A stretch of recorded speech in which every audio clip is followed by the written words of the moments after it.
Hello and welcome to the first of the 2022 Esports Leadership Series. I'm just so excited to be back. The series has had a rebrand and we're coming back bigger and better than ever before because these webinars will be coming to you the last Wednesday of each and every month. So get those locked into your calendars right now. You don't want to miss a single one of those. Thank you all so much for joining today.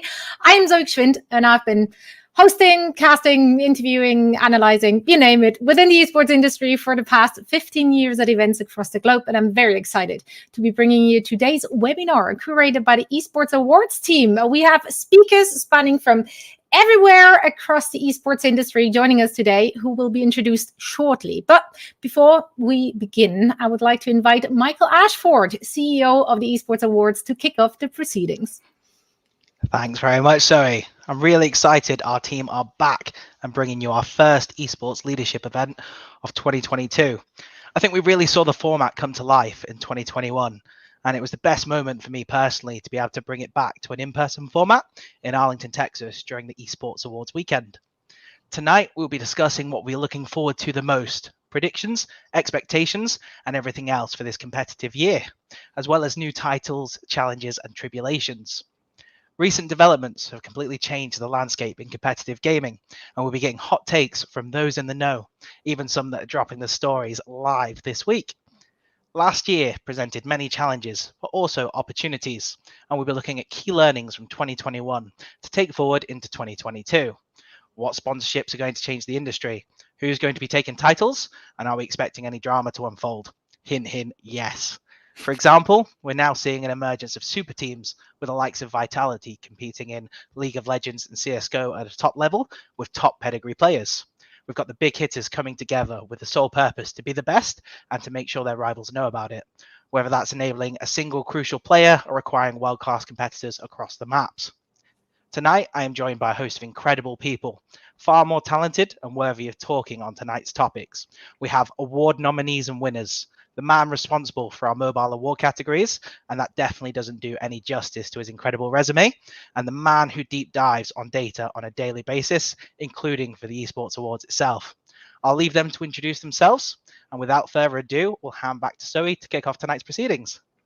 Thank you so much, Mike. Yes, so much to look forward to. Tonight's theme will be the topical discussion focused on esports in 2022. And at any point, if you, our dear viewers, have a question, please just write them in the comments and we'll try to get to it as soon as we can. But let's try to keep the questions related to the topic at hand, which we're talking about. That will be fantastic. Now, we do anticipate this webinar will be around 1 hour and 20 minutes, roughly. And then after, you can join us around 9:20 p.m. BST, which is 4:20 p.m.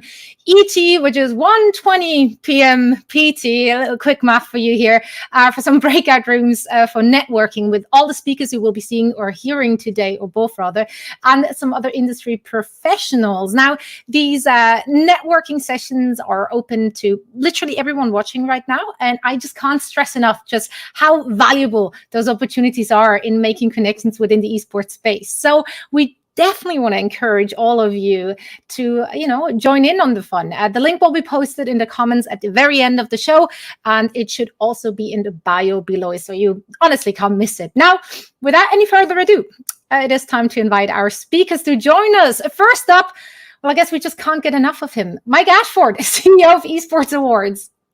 I know, I'm getting all the airtime today, aren't I? Yeah, it's great to be here. Super excited about what we're building, what we're doing, and the people that I get to speak with. Obviously, Zoe, we got to be in Arlington for the Esports Awards back in November. It was nice just to see everyone, to be back together, pretty much just about in between two waves of COVID, which was a little bit of good fortune and a nice escape back to reality. Obviously, all purposefully locked back at home at the moment, but we can dream about the next one, right? Yeah, no, one can only dream. But fond memories, definitely, which I took home with me. So thanks a lot for having me back here as well, Mike. I can't wait to hear what you have to contribute to the discussion today. It's going to be a big one. Now, next, I'd like to introduce you to Matt Rutledge, co-founder of Bayz. Please introduce yourself and your work real quick for everyone who's watching. Thank you so much, Soe. This is, I think, my third time joining for the Esports Leadership Series, and I'm actually really excited to be joining this one to kick off 2022 because last year was a massive year for mobile gaming, and I'm ready to bring some bold predictions as well from that perspective. But just a little bit about myself. I go back to basically the beginning of mobile esports in the United States. Back when Clash Royale launched, I was the first to contract a professional team to compete in events, and then also hosted some of the first events myself, both online events and in-person events out of the Chinese Theater in Hollywood, California. Really just been building at the forefront since then. Partnered up with one of the greatest esports orgs in North America, Complexity Gaming, as the first director level position as director of mobile gaming. And also spearheaded B2B initiatives at the largest mobile gaming talent management agency at the West, representing 70 of the largest content creators, stars on YouTube, TikTok, Instagram, and facilitating brand deals and influencer marketing campaigns for titles like PUBG Mobile, the Supercell suite of games, and a lot more. So really fortunate to have a great pulse on the mobile esports industry to hopefully share some fun tidbits on this call. But really, really excited to see the momentum that mobile specifically has had in 2021. And I could be more excited to have you on the panel today and pick your brain. Also, absolutely love the slick setup you have going on right there. It's I'm on so many calls with content creators. I had to have some sort of studio for myself. So I did this for a living for 15 years. I literally just sit in my basement. It looks horrible. So yeah, I guess I have some work to do. And now it's time to welcome another familiar face to this panel. It's HP Duran, Marketing Content Manager for BoomTV. It's so great to have you on once again. Please tell our viewers a little bit about yourself and your work. Hi, everybody. We're so glad to be back. I'm always happy to be part of the Esports Leadership Series. My name is HP Duran. I've been an esports and video game journalist going on 20 years now. I've seen esports go from what crazy things are going on in like South Korea and England to what it has become today, and it's become really, really exciting. I was a finalist for Journalist of the Year last year, so congratulations to our next guy, Kevin Hitt, who won. Today I am working on marketing content for BoomTV, which is the #1 esports tournament organizer today. We have run over 50,000 tournaments and events. We work with influencers, brands, publishers. We do some amazing things, and we really help people to get discovered and to move up in the esports world and just have a lot of fun and get amazing opportunities from people just starting out to full-blown influencers and college kids looking for a chance. And so yeah, we have given out over $5 million in prize money, and it's only getting bigger this year. So everyone stay tuned for that. It's going to be a lot of fun. Oh, we will indeed. Thank you so much. Now, today you also have the utmost pleasure of having Johnny Kutnowski, Director of Product Management for Blinkfire Analytics. See, I didn't butcher your name, but I butchered the company. It's one okay. have to go. I'm sorry. When you have my last name, you're used to it. We talked about this. It's good. Yeah, I'm really excited to be here as well. Thank you, Zoe. It's actually, yeah, I think it's my 4th panel here. I'm excited to be here and be a recurring member. To give you a bit of context about me, about the company, Blinkfire is a tech company. We essentially develop technological solutions to help our partners learn more about themselves and their sponsorships. It's essentially a real-time sponsorship ROI platform. We work with some of the largest names out there that you can think of, many of the nominees and winners of the Esports Awards, all great friends and amazing companies. And yeah, my name is Johnny. I'm the director of I'm the VP of product. That changed recently, so I need to memorize that part. And then yeah, I lead all our product development, and esports is my baby. I've been nurturing it to be one of our largest verticals at the company. Yeah, started 6 years ago working on esports within the company, and it's a snowball. It's just growing and growing and growing. So excited to be here. Excited to share some insights and numbers. As Mike mentioned, I'm the guy who's always with numbers. I'm like Neo in Matrix.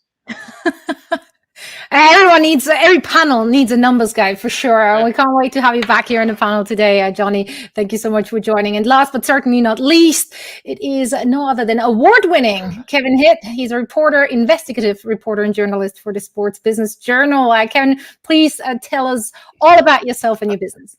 Well, first of all, I can just tell you that I am absolutely thunderstruck with the talent at the Esports Leadership Series kicking it off. And Zoe, I am a fanboy. I've watched you in Overwatch. I was at the inaugural first event in that Johnny Carson studio. But I have watched your work, and I'm just so happy to be here with you and the rest. Kevin Hitt. I am an investigative reporter for Sports Business Journal. And as you can see, my girls are running around in the background. I'm a dog lover. 2 labs behind me. But basically, yeah, I'm that guy that I've been in law enforcement. I've been a coach. If you've ever seen the movie Big Fish, that's sort of who I'm like. It's like the dad at the end telling all those tales. But ultimately, so far now, I have culminated my work journey with Sports Business Journal, and just sort of finding out and digging into the things that people want to know more about, and hopefully promoting esports and helping that space grow. So I am just super happy to be here, and thank you so much for having me. We couldn't be happier. Well, and that concludes the introduction of our panel. It is a stacked one, and that's what we need, because the topic today is a big one too, esports in 2022. So I'm sure there's going to be a lot of thoughts, hopes, predictions, and I guess due to the state of the world, maybe even worries we have to unpack and discuss. So let's dive straight into the discussion, and maybe starting with the expectations and the aims for esports in 2022. I think despite the pandemic, the competitive calendars are as stacked as ever. So I want to hear, maybe starting with you here, Kevin, some predictions. And then everyone else can just chime in on the back of that. So don't be shy. You don't need to wait for my cues. But what do you believe the year is going to look like from a competitive aspect? Well, I believe that people are clamoring to see esports after the COVID pandemic sort of shuttered in a lot of these live events and other events. I think we've proved that esports is sort of COVID resilient, with Fox Sports and ESPN actually turning to esports for content during the COVID-19 pandemic. We're showing that not only can we entertain, but we can carry a network as well, as they've been, I believe it was the e-racing series and FIFA.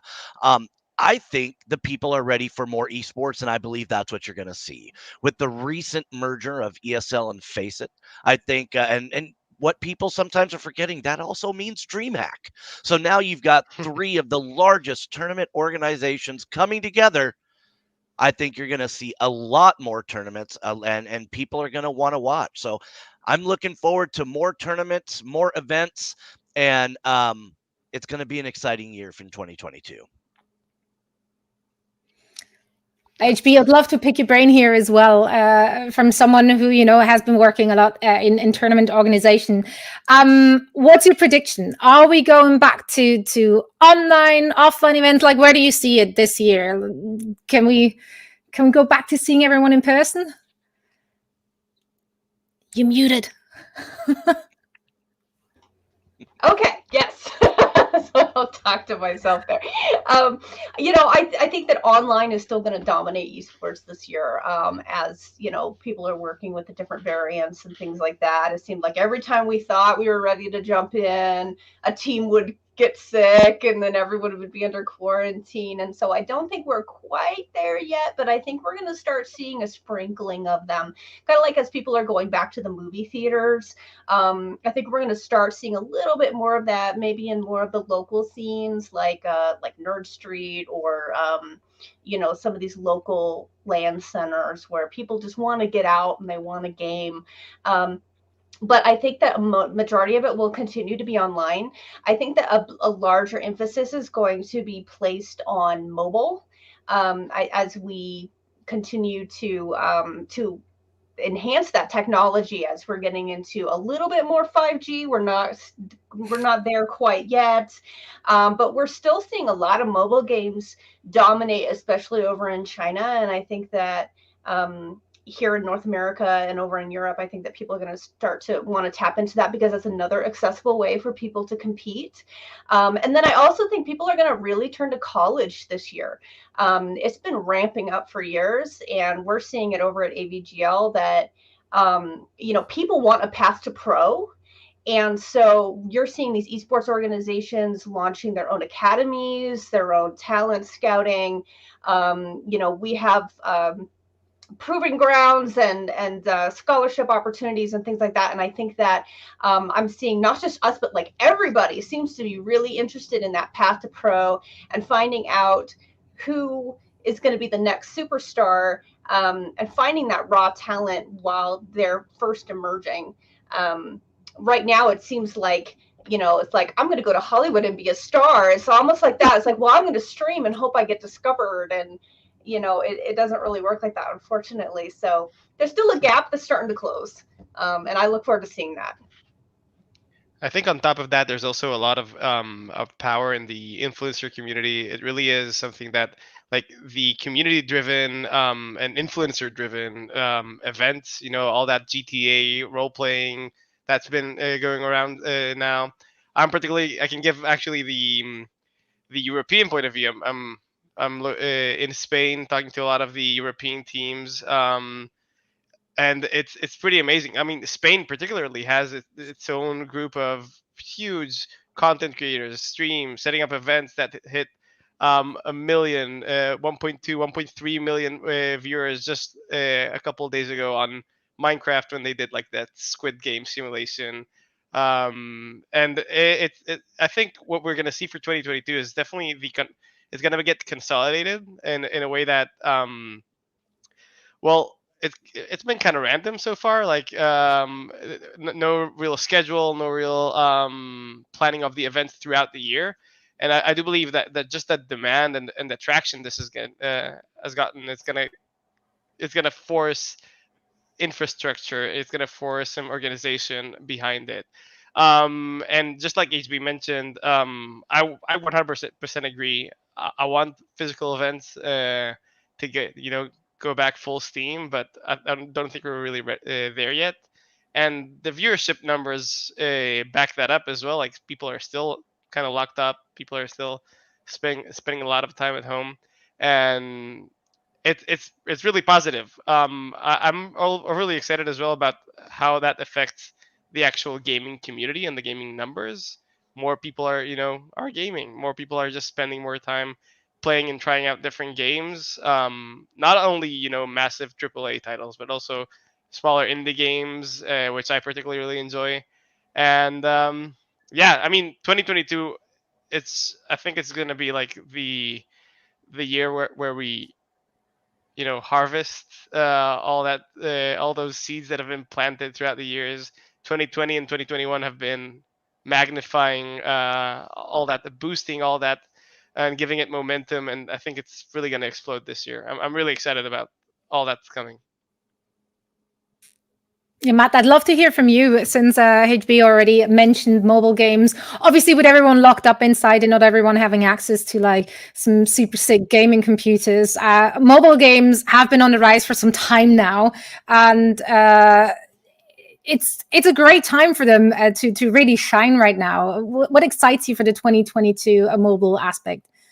Yeah, there's a lot, Soe, and I'll tell you out of the gates that the most viewed esports event in 2022 will be a mobile game. And I say that not even thinking that it's a bold prediction, because if you look at this past year, in fact, 4 of the top 5 most viewed esports tournaments were mobile games. Now, granted, this is peak concurrent viewers, and there's a lot more to a robust esports ecosystem, but we have some really underrated esports scenes that I think the Western market in particular is really underrating. Free Fire still continues to completely dominate when it comes to just the cultural relevance and the lifestyle aspects they've been able to pull in with Free Fire in Brazil and in South Asia. And PUBG Mobile is continuing to going strong and investing more and more with nearly 15 million committed now to esports in this year. So definitely not changing anytime soon. Mobile is continuing to grow at an astronomical rate and is really a sleeping giant in this industry. Also the largest, of course, just games platform category with nearly half of all gaming revenue on mobile platforms. So I think when it comes to trends and what may be different this year compared to last, is we're going to see a continuation of what's been really taking place the last few years, which is mobile gamers becoming kind of further down the funnel from casual to competitive player, because there's more and more games that are robust and really, getting closer and closer to these AAA titles on the mobile platform. Got phenomenal titles like Call of Duty Mobile that are launching an even bigger esports circuit this year. Wild Rift, which is now being treated internally at Riot on the same levels of League PC and Valorant, which is an incredible commitment from a publisher. It's something that we haven't seen. We've had amazing publishers like Tencent and Garena operating for years already, but Riot is really approaching this, building a staff of, hundreds of people around the world, specifically focused on building the mobile esports side of League of Legends Wild Rift, which to me is just beautiful to see. So really a lot that I'm excited about, and lots of new games as well launching that should be bringing a lot more awareness to the mobile platform. It's absolutely fantastic to see that growth as well. I mean, back in, 2007, I got to cast Karam 3D at the World Cyber Games. That was a mobile game. Can't say too many people cared about it.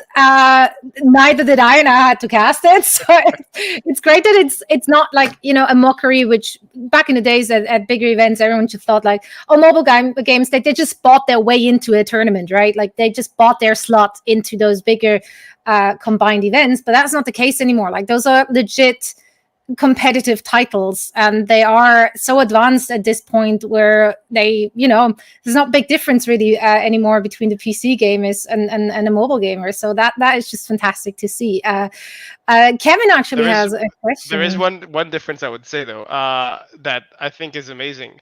I'm gonna confess something in a very public stage, I guess, but I hope I won't get flamed for this. But I'm a Mac user. Right, I don't have a gaming PC. I'm in between. I'm gonna get one soon. I'm sorry. I'm sorry, HB. I thought you were looking back at me. But I do have a mobile phone. Right? I have a phone that I continuously play on, and I think that's just amazing. The fact that everyone has a phone, everyone can actually play, and just that gives so much access to new players, to more random players, but also very serious players who don't need a $3,000 computer to play. And I think that's pretty amazing. Okay, I see people booing. That's just bad. I just want to clarify that was me. It's all right. Everyone booing out there is currently playing Wordle or something, so don't you take that too hard at all. Professional Wordle player, yes. Yeah. Kevin, you had a question actually. Yeah. Matt, working under the assumption that from what I've seen, mobile gaming numbers are prevalent in those countries that have a barrier to entry with PCs. Again, as Johnny said, $3,000 PCs in India, in Indonesia, they're very difficult to come across, right? I mean, that's a lot of money. Is there a time though when that barrier comes down and PCs are more accessible that mobile gaming actually reverses course? That was something I was thinking about. Yeah, honestly, a fantastic question. One of the things I've been most intrigued to discover throughout my years in mobile esports is that the reason why mobile esports has taken over in all of these different regions around the world is different. And certainly there are cases where there are mobile first regions like Brazil, where Free Fire launching on low end devices on the mobile platform brought this battle royale experience to people for the first time. And that was really why that game took over in Brazil. You look at a country like India, where everybody already had a mobile phone, but it was really the rollout of an aggressive push from an internet provider in order to bring sustainable data to that region that sustained mobile gaming. And then that is how that got unlocked. But then you look at Southeast Asia, and it's these markets that are some of the most most penetration when it comes to PCs. I think Vietnam is a great example because it has one of the highest penetration rates for gaming PCs, and yet it's an extremely strong mobile esports market. And so even in those kind of dynamics, with the prevalence of PCs, there's this preference of this next generation in order to gravitate to mobile games. That's just what, the platform of choice is for kids these days. And I think that's true generally around the world. For my daughter, it is.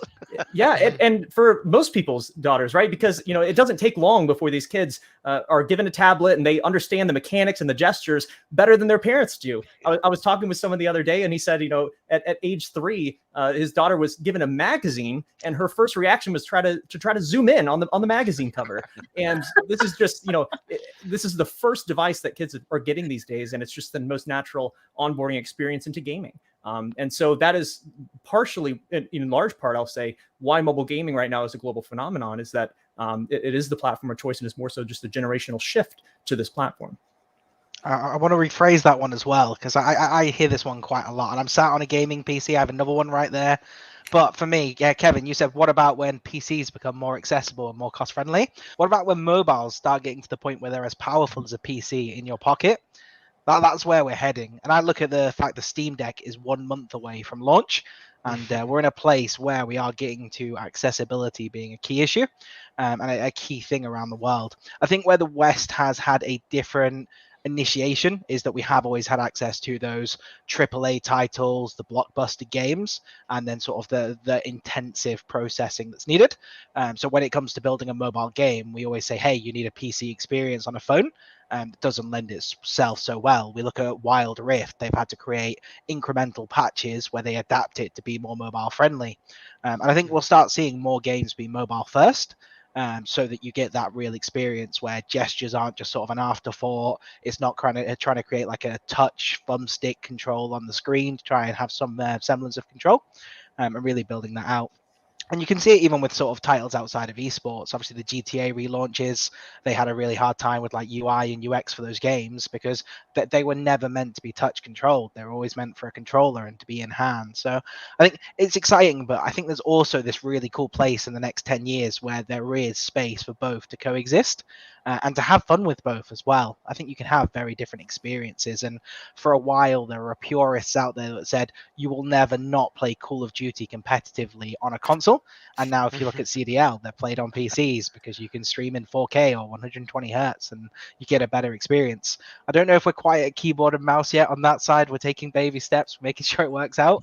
But I think it's healthy regardless of which way we go. As long as 5G keeps up with demand and we don't start lagging while we're trying to watch Netflix, I'm sure we'll all welcome it.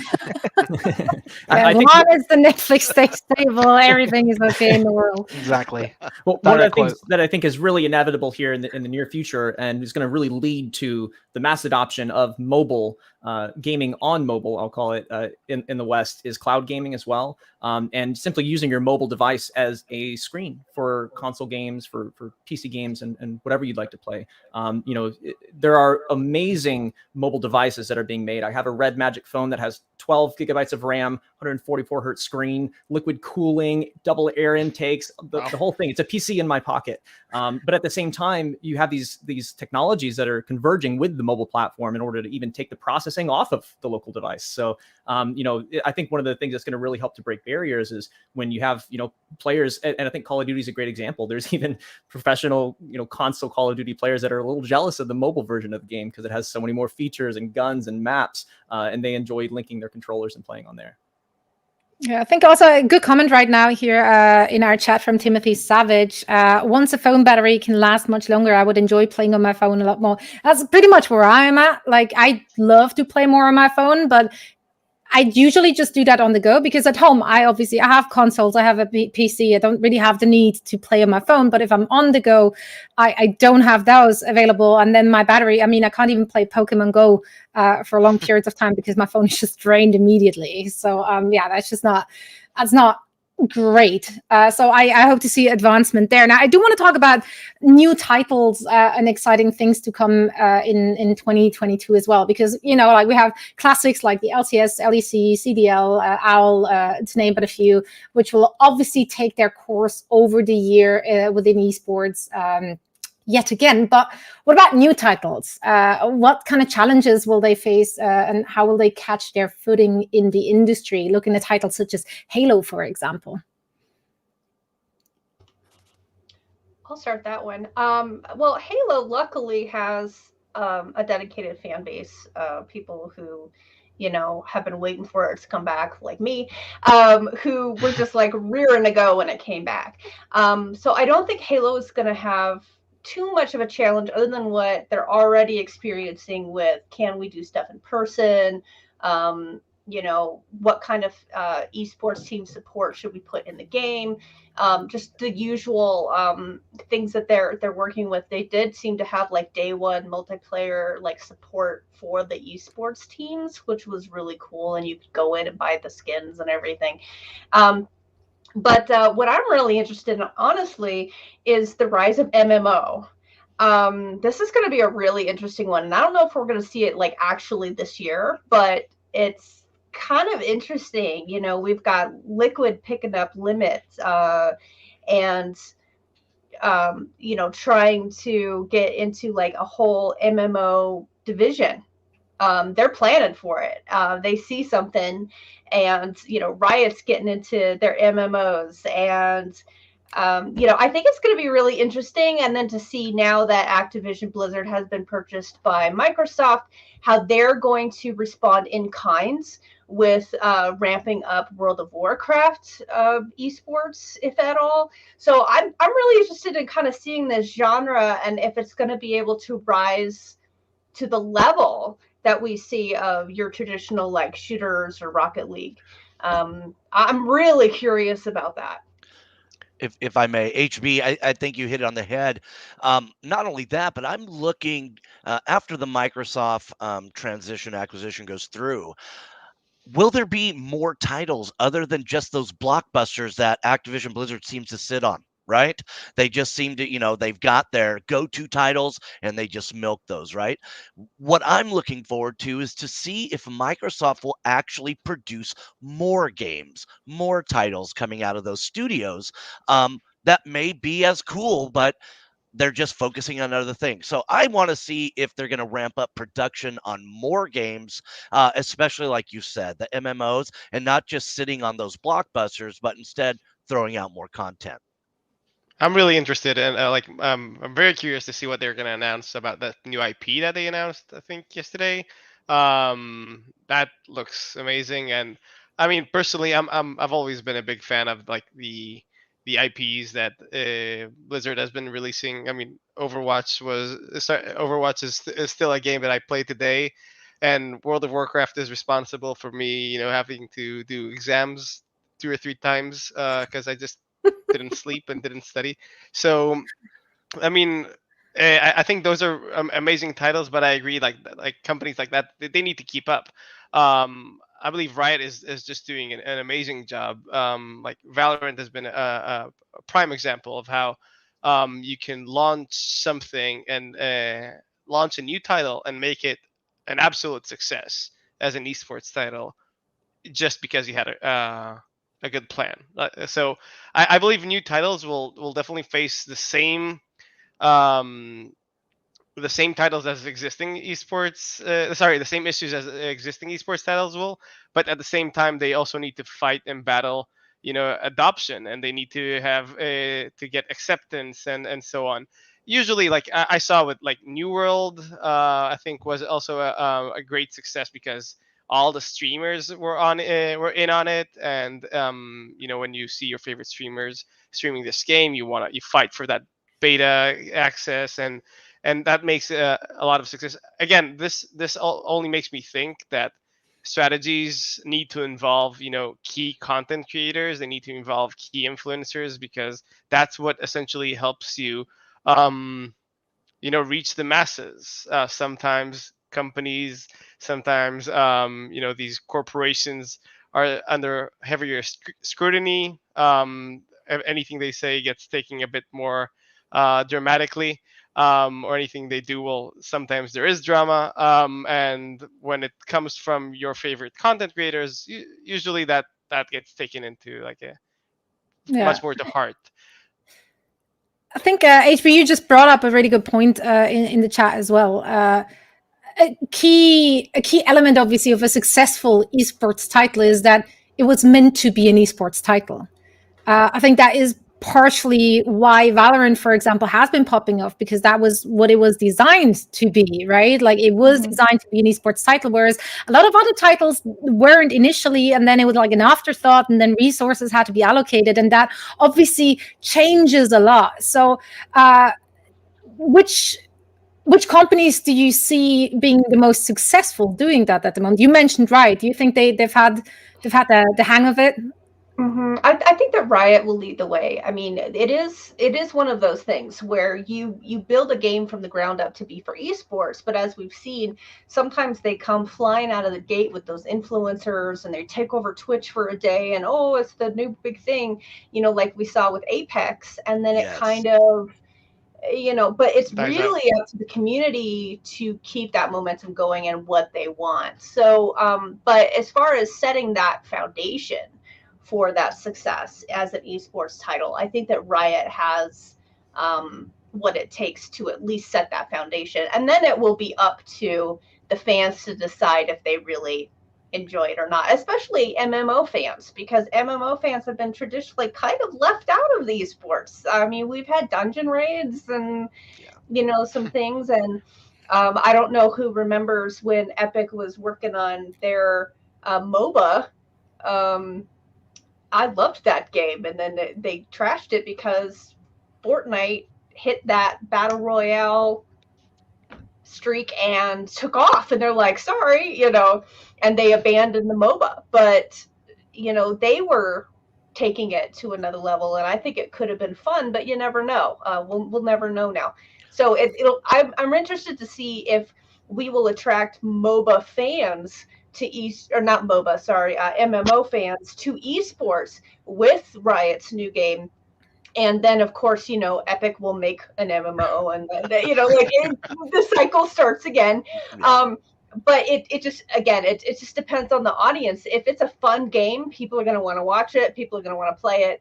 But if it's fun for a day and then they get over it, MMOs may kind of come and go in esports. We'll see. But what Riot did so well was they sat back for a while and they watched how all the esports fared. They literally said, this didn't work. I'm seeing that's not. Oh, but this. They sat back, watched the ecosystem develop, and then they threw Valorant out there and said, you guys go play. You tell us about the ecosystems you're creating. We're not. Remember, they gave you a full year of just, you guys get after it. Show us what you like. I thought that was a brilliant move by Riot, allowing the community to determine what the ecosystem would look like. And I think that was a very strong move by that company. It's a little strange that we don't see more companies doing that, to be honest, because it's not like we don't have the data, right? Yeah. Esports has been around for some time. We've seen what works and what doesn't work. So we still see companies across the board, like no matter how big or small they are, making the same mistakes as other companies clearly failed with before. Johnny, I'm sorry I interrupted you. What did you want to say? No, I was going to say the exact same thing. Like how it's surprising that with the effect that it had and the success and really all the technology that we have at our hands to actually provide community feedback, to provide like immediate connection and iteration on the version and on the patches and adapting and balancing your games. Why would other companies not do that? It is beyond me. And it does feel that many times like developers are a bit detached from the community. Of course, there's an army of community managers and people who are doing God's work. Working with the angry fans, the angry mob. I just finished watching Mythic Quest on Apple TV, and that I see that, and I think it makes perfect sense. And that's a big one. I absolutely agree with Kevin. That was a huge success, and I love that strategy.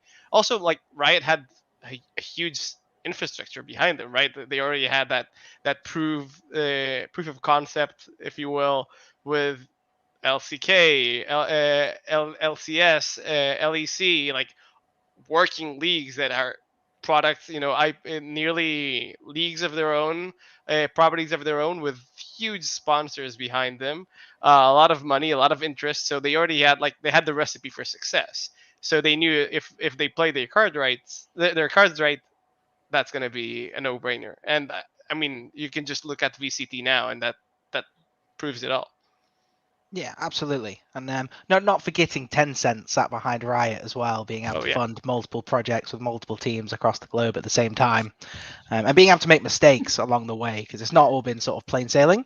And obviously the esports product wasn't profitable and still is a massive sort of cash piece now, to have to focus on and have sort of infrastructure around. So I think it's really exciting, and that's where some of the recent news is actually really exciting as well, because other companies have had to fund and build infrastructure on so many elements, where maybe they weren't as cash rich or as team rich as they would like to have been, or they'd have liked to have sort of been able to showcase. And I think Activision Blizzard are one where I always think there was the best of intentions in some areas, to try and do things, but at the same time you had Overwatch and franchising, you had COD and franchising, you still had to keep World of Warcraft up to date, and the team was the same team that just kept taking on more and more elements and facets at that point. And for the first time now, they have access to mega money, infrastructure, and best practice, to go forward in the same way that Riot does, to really sort of put their best foot forward in that, which can only be good for the industry, because when you're not challenged and when there isn't competition, it stagnates slightly. So that's why I'm so excited this year, is because it is the most stacked calendar we've ever had,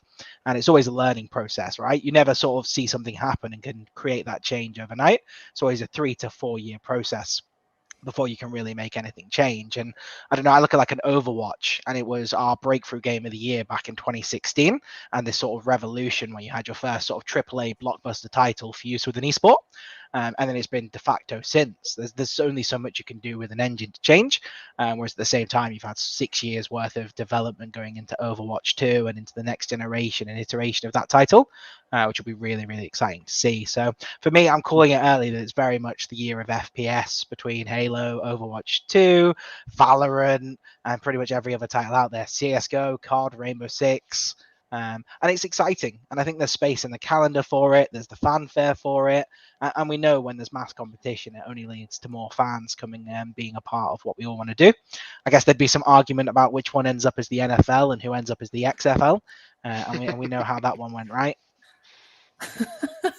I think you bring it up a fantastic point, though, really, because yeah, sure, like Blizzard, obviously, there has been a lot of issues surrounding Activision Blizzard for the past 2 years, which is very unfortunate because we do love their games, right? Those are quality games and have always been quality games, and it's not necessarily on the developers or the intentions behind the games, which made so many things go awry.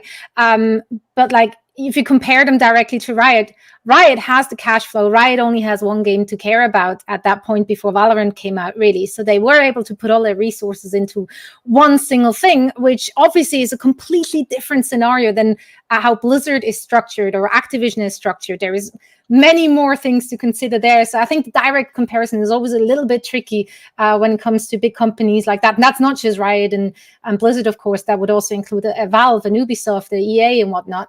Now, it is a time for a quick break. We're calling it a halftime for the panel. We are going to take the very short break, and we'll be back with more interesting topics in 2 minutes' time. So don't go too far. Take a watch of this recap video from the 2021 Esports Awards and see the amazing time we all had in Arlington, Texas.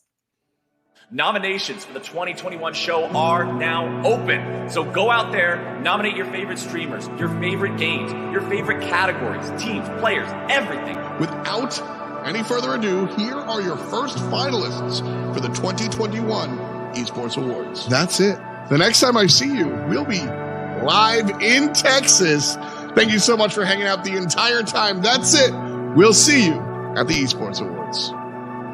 It has been over 700 days since we last had an opportunity to stand in front of you guys and, of course, present awards to those who are so deserving in our industry. And since then, we have had a lot of adversity that we've had to work with.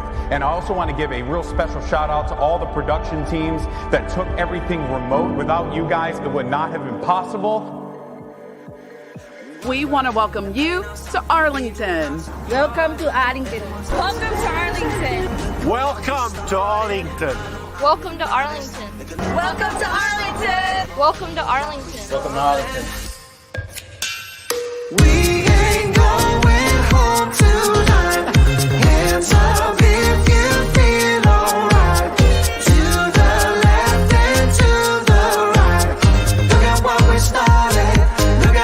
Welcome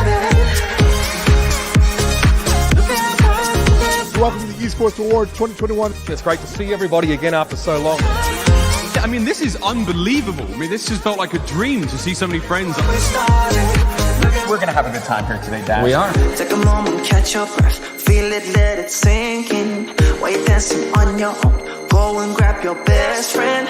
I can see it in your eyes, exactly what you're thinking. Exactly what you're thinking. And then welcome back, everyone, to the Esports Awards 2021. Look at what we started. Esports hosts assemble! And the winner is Kevin Hitt. Keep grinding hard. Ashley Can. You inspire me. You motivate me. Chris Haskell. Be kind. Give a little. Thanks. Shots! Every single one of my co-hosts and every single one of the people nominated are absolute rock stars. G2 Esports. Miles Ross. Cannot wait to get blackout drunk with all of you tonight. Oh my god. Simple. It's a vibe. 100 teams. Big shout out to the Esports Awards for having us out. Big thank you to all the incredible on-air talent and production team that put this together. no, we ain't going home tonight. Hands up if you feel alright. To the left and to the right. Look at what we started. Look at what we started. Thank you so much, everyone. We'll see you guys next time. Take care.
Welcome back, one and all. We've got some more interesting things to discuss regarding esports in 2022. So let's bring our speakers back.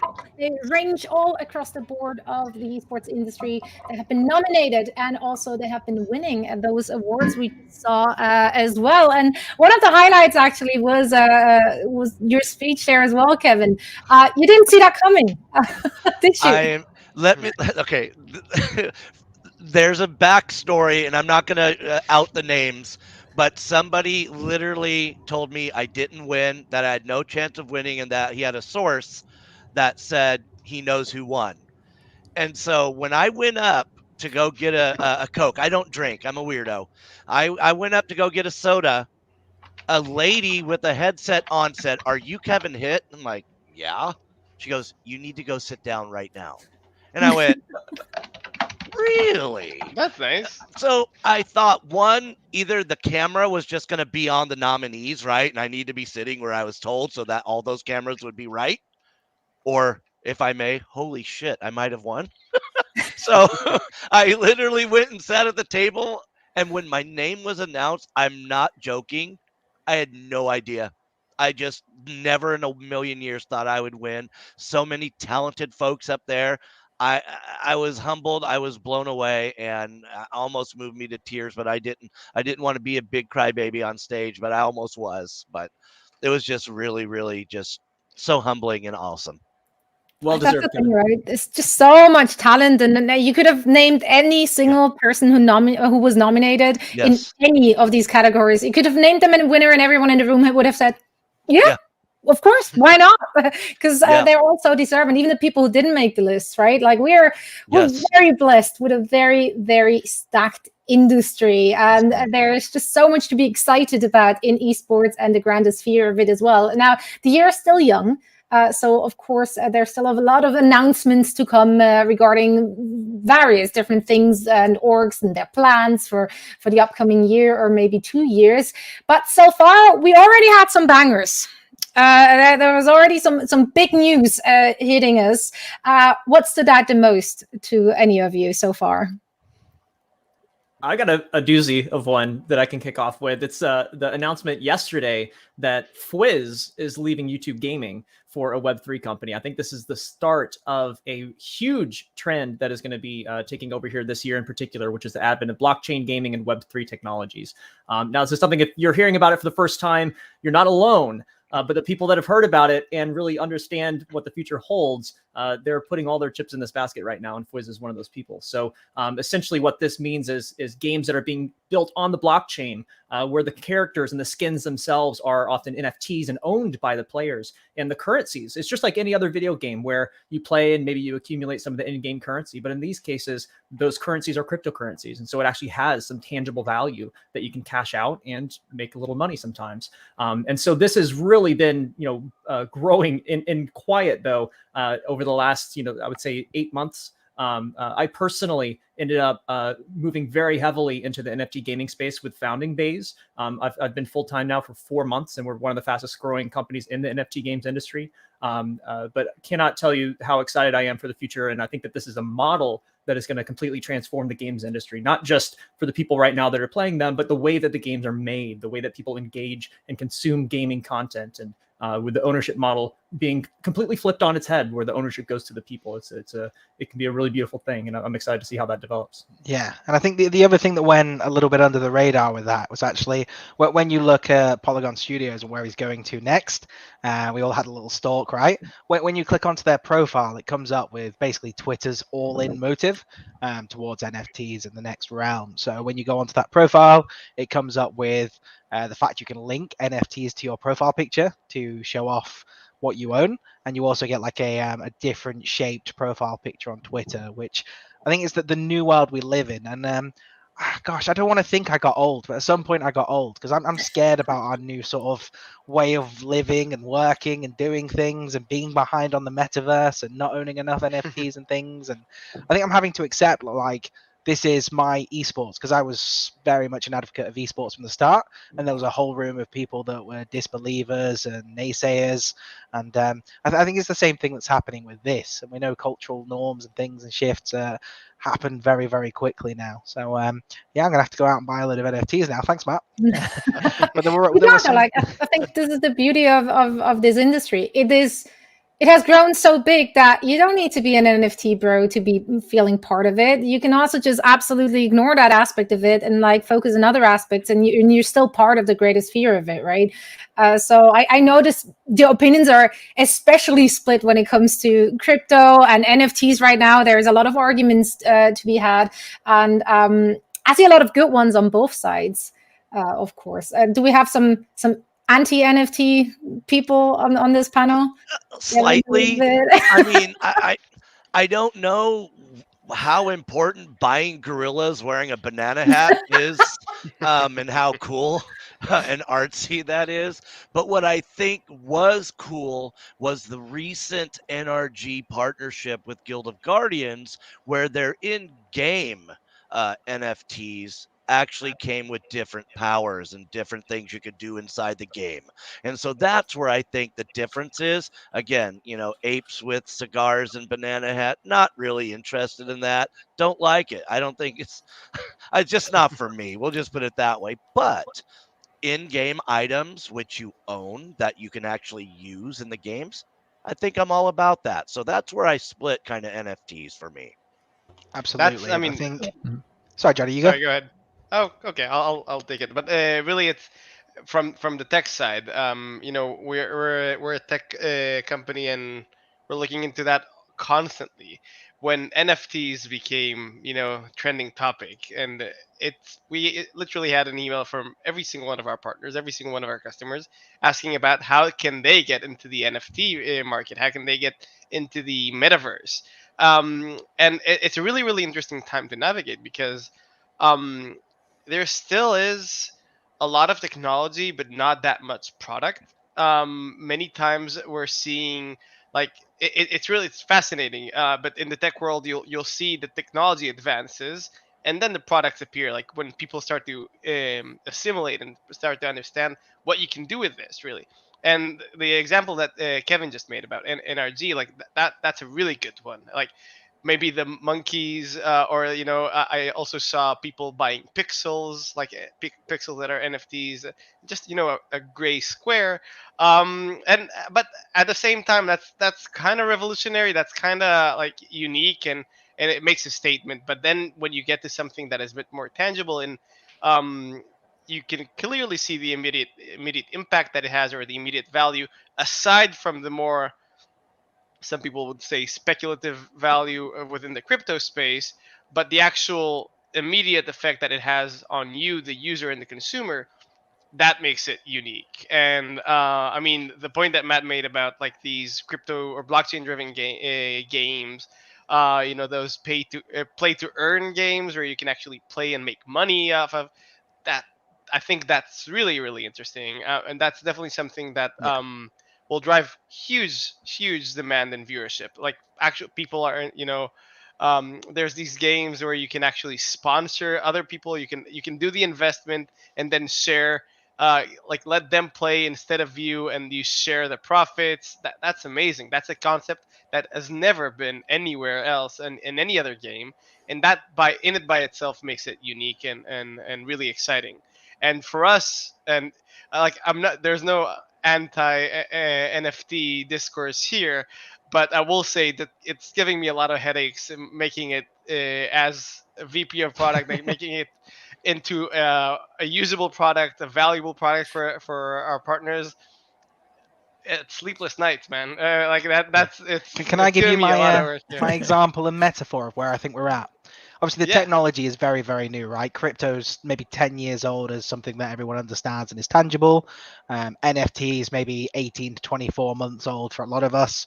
So I'm like, right, this is like a mobile phone. And at the moment, we're at the, I don't know how well this translates across the pond, but the Nokia 3310 era of a mobile phone, right? Where everyone's buying a Europe, yes, fascia to go on the back to show off their identity, to personalize it. They've all got these cases that have different things on. And that's how you sort of create difference. You create your own style. And then suddenly the next one that comes out does something a little bit better. It's got a camera, it's got a screen with color in it. And then they start building functionality that starts to matter and resonate. So we're at that stage where the only thing you can really do with these things is show off a bit of personality or identity to them. And suddenly there'll be functions that have utilitarian benefit to what we want to be able to do. When I can sell my skin collection in games I don't play anymore, that's when I'll be really, really excited about it.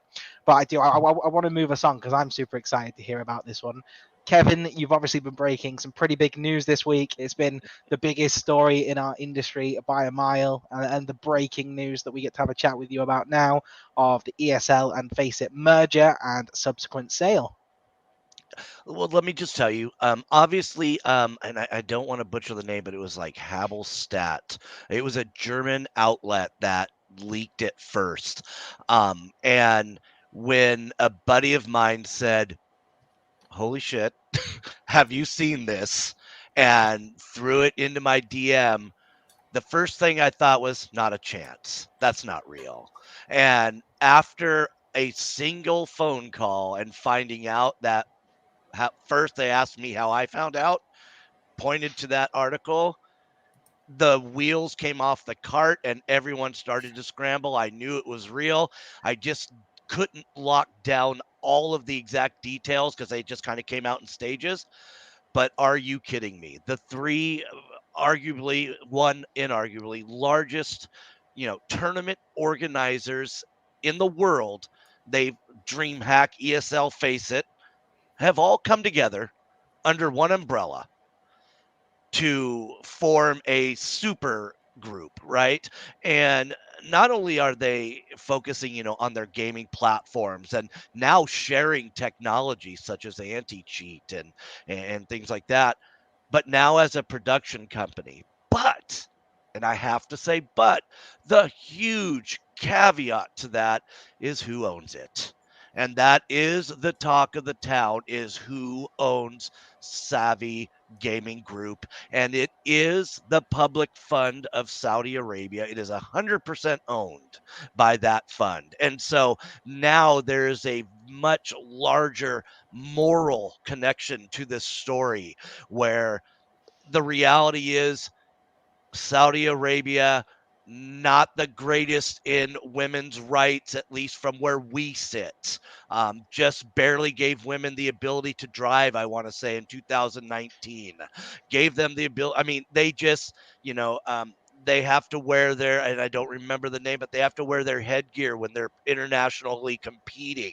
I don't know if you saw the video where a headgear fell off, and the rest of, I think it was a Canadian women's national soccer team, surrounded her so that she could duck down, put her headgear back on so she didn't get in trouble. And so that is the narrative coming out. Yes, one biggest merger acquisition that we have seen, and then two, the moral compass that comes with that. And I think we've already seen some fallout from Ms. Ward today, as she has said she is either stepping back a bit or taking a break to evaluate this whole dilemma. And I think this is the story. This is story of the year thus far for us. Yes, Microsoft, Activision Blizzard is big, but as far as our talent and our events are concerned, because a lot of talent now has to make a moral judgment, at least to the fans. Are they going to work with the ESL Face It group when it comes to events? And so I believe it's the biggest story of the year.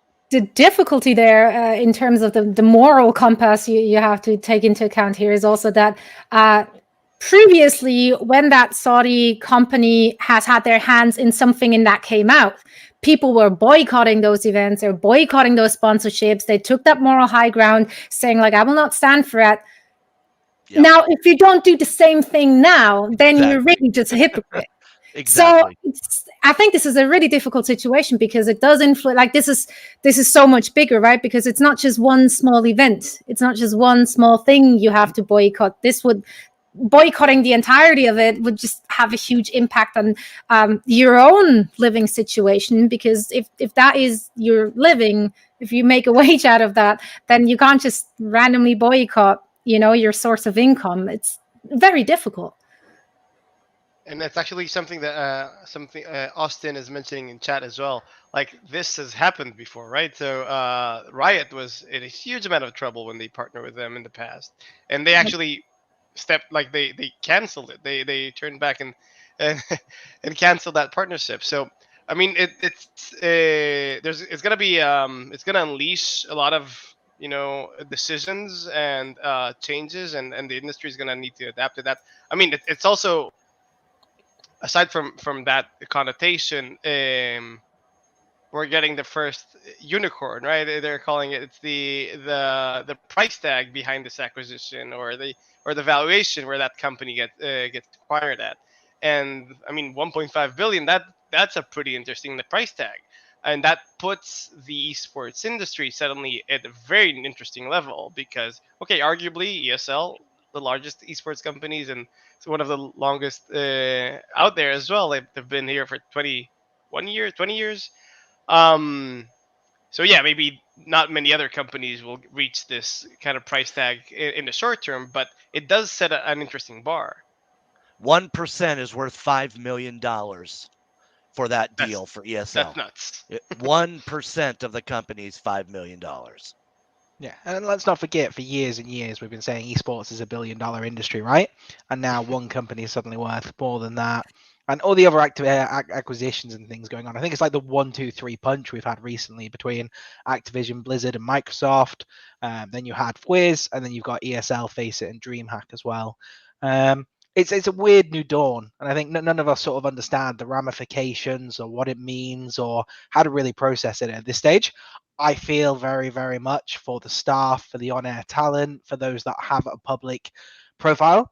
that do work for or with those companies, because they won't have been briefed on this. They'll have been left out to dry a little bit, is probably the least controversial way of saying it. They're stuck in a really hard place, right? Frankie is a key example of someone that we've worked with, we very much appreciate in the industry and look up to. She is currently off on maternity leave, and she's having to deal with this. She is getting a lot of abuse, which is not tolerable and is shit, to be frank, on her profiles, to the point where she's had to interrupt her maternity leave to come and defend herself today. And now she doesn't know what she's doing with her career off the back of it. She's got a young child. She's got a very bright career in whatever she wants to do, but now she's having to make very hard decisions because of the public profile and the place that she's been left. And that's not even the end of it, because she has contractual commitments that she's already recorded content for that's going to be going out on Iron Cat Vista that will be associated with the situation. So I really feel for staff that are now left in a really difficult place where they are literally deciding, hey, do I feed my family and deal with things that I'm not comfortable with, or do I stand up and leave for this and put myself in a worse position? Because I do grandstand these things for the right reasons, and I do want to speak up against them, which makes it very difficult. So it is a very much a double-edged sword. And you said earlier as well, Kevin, that they're not the greatest with human rights overall, I think is the fairest way of putting it. And that's probably the kindest way you could say it. So I guess we just have to see how it goes. And the Four Horsemen did a really, really good episode on it yesterday, where you can sort of just dissect a lot of it and sort of understand some of the implications. But yeah, I guess we just have to follow on and see what happens from there. Yeah, I mean, it's been a bigger topic, I think, in general over the last couple of years, like where you have to differentiate, like, those are people working like that. They make a living out of that, and they don't necessarily have a say in what's happening in the grander scheme with the company. I work for Blizzard full time. Obviously, when everything went down with all the sexual harassment lawsuits, and also every Riot employee who had to go through that, as they've been dealing with that actually much longer than Blizzard has already, which people tend to forget. But this is really tough on the employee, because there is only so much you can do, and also just leaving a company or like completely cutting them off, you're not necessarily able to make a change within the company if you're on the outside looking in either. So sometimes it is actually best to stay and trying to make a change for the better within the company if you so can. Now, of course, we did have the other big news, Blizzard and Microsoft. Any thoughts on that? Because that obviously made a lot of people who are fans of, let's say, Sony very worried about certain things. So where do we see this one going? Ooh, this is going to be interesting. Microsoft has a whole lot of money, so they can really throw a lot into Call of Duty and other things. I remember that Activision was buying up. Kevin, you might have to correct me on this one. Activision was buying up a bunch of studios and then like making them work on Call of Duty instead of their own games. And so I'm wondering if Xbox is going to do that with some of their studios, if they're going to go balls to the wall with Call of Duty, or if, as you suggested, they're going to maybe expand into other titles, use that backing and use that knowledge and the engines and the talent and everything to maybe launch something new. And that's kind of what I'm hoping for. Part of me is a bit of a cynic. I've seen a lot of these deals happen, and then the studios lose out, and it's the talent that loses out, and the people at the top rake in the money and then move on to their next adventure, and as gamers and as a game developer and as people, and as a journalist and things like that, I really root for everybody. I don't have anything against the people at the top at all, but there are a lot of people influenced by these deals, as you said, and so I hope to see something new out of it, and I hope to see some changes internally, and I hope that it's a good thing for the studio. I really, really do. Or some publisher rather. It's Yeah. and all their little studios underneath. No, for sure. And they just acquired, there's like a list of 5 or 6 that automatically came with that. Acquisition is still not done. It's in process. There's just some regulatory meetings that need to take place. Actually, the SEC talked about mergers the day that was announced. So they're aware, they're looking at it. But here's my bold prediction. I think that Microsoft is going to yank the Call of Duty title from Sony. If you are Microsoft and you have a competitor, there's no reason to share that revenue with them. In my opinion, I think they're going to yank that and they're going to put it Xbox and PC, and they're going to either change that contract or eliminate that contract. That would be a bold move. I do see them creating more titles because there's 2 reasons for the acquisition as far as I have learned. One, the metaverse. Now, the metaverse, again, right? It means a lot to a lot of people. But the definition that I was given was that the metaverse is basically a second life inside of the video game or virtual reality world where you are going to be making microtransactions and spending money in there. There's already a couple of businesses where you can buy real estate inside their game. You pay X amount of dollars, and now you've got this plot of land. And you can actually put a store up. And so you can sell inside the virtual world. So I think Microsoft is really looking heavily into that metaverse being a microtransaction gold mine. And I also believe that they will use their studios to make more games for the Xbox Game Pass so that their catalog of games does not become stagnant. Yeah, I think you nailed it, Kevin. It's, to me, the biggest underlying aspect of this acquisition that isn't being talked about enough, which is the metaverse and the race for the metaverse that we're seeing between Microsoft, Facebook, and some of the native companies like Sandbox. This was without a doubt a play, and I believe Microsoft and Activision have both been on record talking about this being a huge aspect, is just the acquisition of the IPs in order to leverage in Web3 and the metaverse and blockchain gaming in the future. So that's a huge, huge aspect of this. And it also kind of allows them to double dip with revenue in Web 2 and the existing games and franchises on the platforms they're on now, and then safeguard against future innovations with the strong IPs as well. As long as I don't have to watch another metaverse rave anywhere, I'm good. It's happening. Embrace it.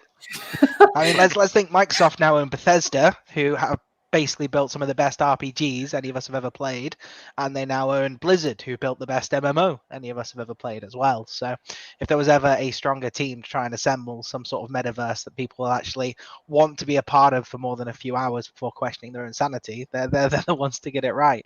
And obviously King was another big part of that acquisition as well, so mobile's very much on the radar and the agenda. But for me, I think the fresh start is one of the best parts that comes out of it as well, for all of the brands, for all of the talent that work with those brands, such as yourself, Zoe, is a really, really exciting part of that, because I think you'll get to a point where it will be Microsoft Blizzard and it will be Microsoft Activision, and they'll sort of split off those teams a little bit. There'll be more separate identities and focused projects. And let's not forget, this deal's been in the works for a long, long time. It's not been like a impulse purchase, so there would have been key individuals that had an inkling on what they're going to do with titles and portfolios and things going forward as well. So I think that one is a net positive and a net win for all parties involved as a piece of news and as a development. I think it will go through. I think the acquisition will happen.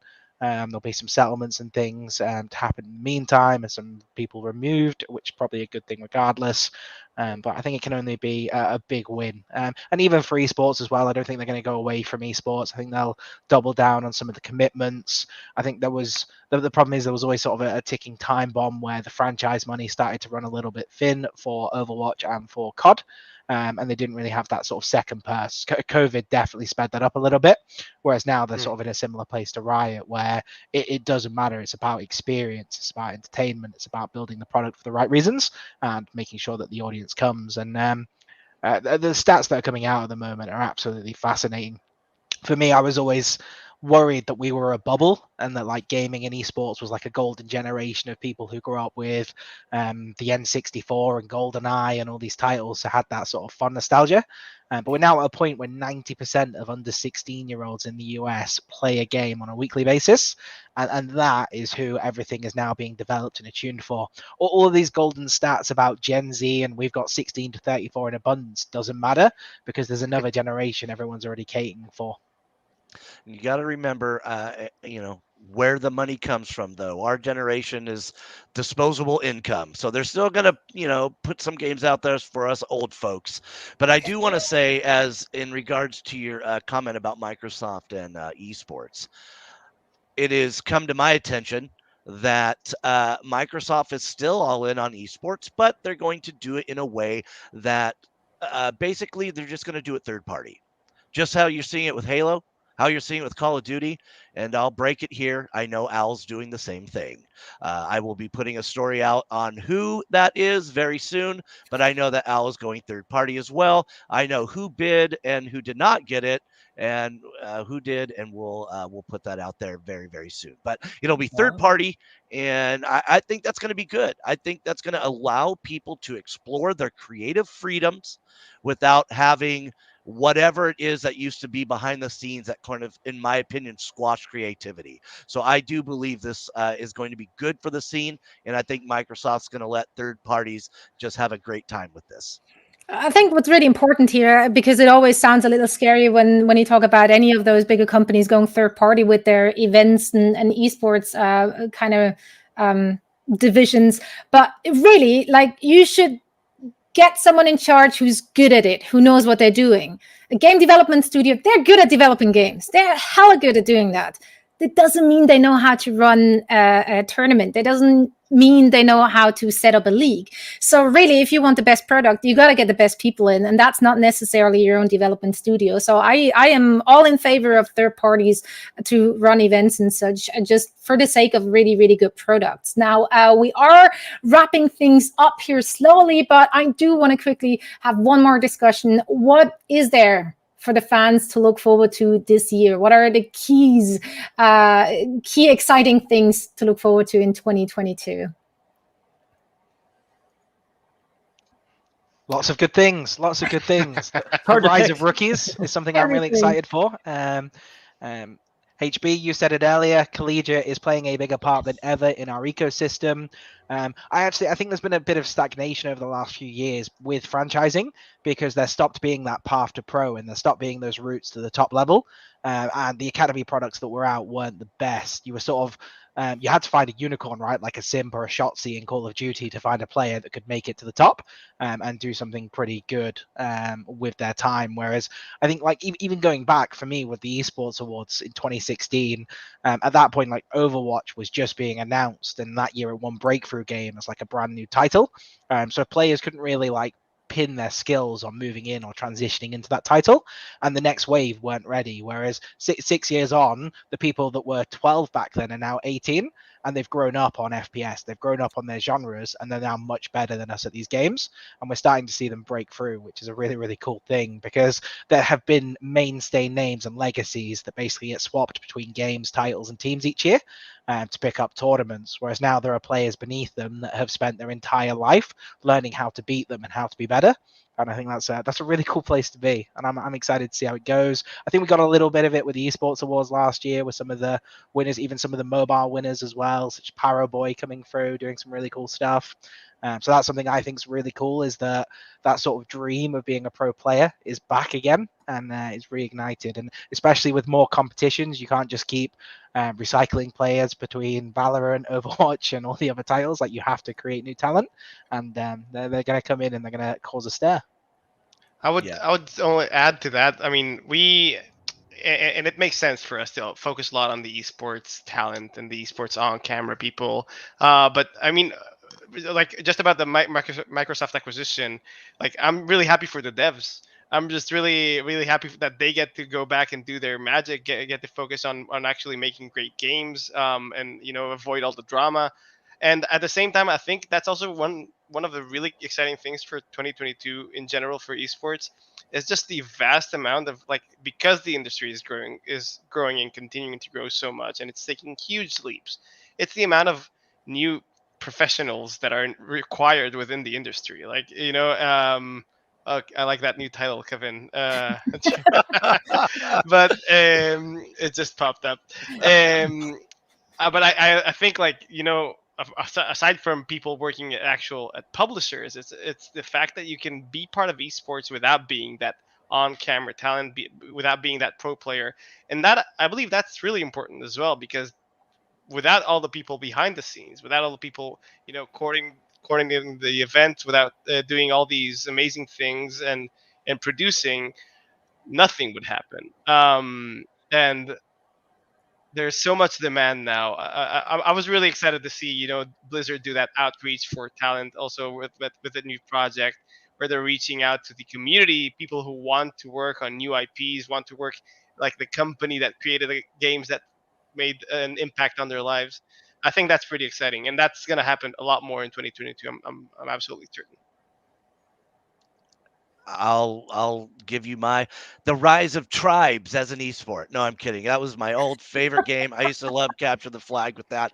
But no, I'm looking forward to high school and collegiate esports in this upcoming year. We here in Southern California, we've got a ton of high schools playing Overwatch, League of Legends, and Smash Brothers, Rocket League. There's a big ecosystem being created here, and I'm looking, at collegiate as well. But I think those are going to be big. I think we are going to continue to see us weather the COVID storm with events, whether they're online or not, which is, I think people have learned how to navigate the COVID-19 and variant pandemics. So I do think we're going to continue to see entertainment properties produce those. And I'd be remiss if I didn't say I think 2022 will be the year of award shows. It's going to be pretty awesome. I'm looking forward to that too. I think, 2022, you're going to see the continued rise and dominance of mobile gaming, mobile esports, and mobile content. And, I was so happy to see Nobrew win Esports Personality of the Year at this last award show, because to me, it really is that moment where, a superstar in the mobile games industry that is, quite frankly, kind of isolated from the rest of the world gets his moment. And for what he truly built is so special in Brazil. But it's just the start, and we're going to see a lot more of that, I think, in this next year. Another thing that is specific to the esports industry when it comes to blockchain games, I'm excited for the implementation of esports for everyone. It's really been a goal for a lot of publishers to create a structure for their esport that is accessible to everyone, right? Mobile's done a great job of that as well. A lot of them are open qualifiers. But I think blockchain gaming in particular unlocks this really unique aspect of actually being able to scalably send payments to players in mass that you cannot do in traditional games. If you told anybody in PC, console, mobile that they had to issue 10,000 payments to the top 10,000 players around the world, their heads would explode. But you can do that in blockchain gaming because the wallets are attached to each player's account. And it can be automated. So I think that's something that is going to be a huge advantage for blockchain gaming. Matt, can we talk afterwards? No one's sending me any money when I log on to Valorant at the moment. The players getting paid on time and in the right amount? No way. We pay within a week. Just saying. Nice. Oh my God. Love that. Great plug. Come to Boom. I'm very excited for Midnight Society as well. Oh yeah. Absolutely. Talking about community first, informing those decisions. I wish I could just totally spill my guts. We won't have more to say for about a week, but I'm super excited. I'm a little biased, but I was just like so excited to be invited to be a part of that project. So keep an eye on that, of community first game development. We're all super excited. And more super excited. Yeah. And more esports content on streaming services such as Netflix.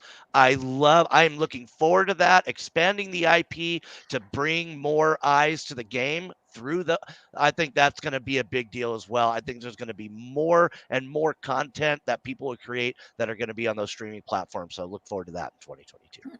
Absolutely. There's stuff for everyone, I dare say, and that wraps things up. So thank you all so much for joining. Thank you so much for watching. And of course, a big thanks to our wonderful panel, Mike, Ashford, Matt, Rutledge, HB, Duran, Johnny, Kutnowski, and Kevin Hitt. You guys have been absolutely fantastic. Thank you so much for letting me pick your brains. And we have our next Esports Leadership Summit coming up in February already. So be sure to look out for our emails or just join the Esports Leadership Series on LinkedIn. There is a group which has been posted in the comments as well. So you can just follow that link. Now, thank you again for joining, and make sure to stick around for some networking breakout rooms right after with all the speakers we had on the panel today and some other industry professionals. And as I said in the beginning, these sessions are open to everyone, and they're very, very fantastic opportunity to pick the brains of industry professionals you might not be able to talk to one-on-one otherwise. So we definitely highly encourage you to join those breakout sessions. The link will be posted in the comments as well right now. And yeah, all that's left to do is saying once again, thank you all for watching, and we hope to see you again in February. Goodbye.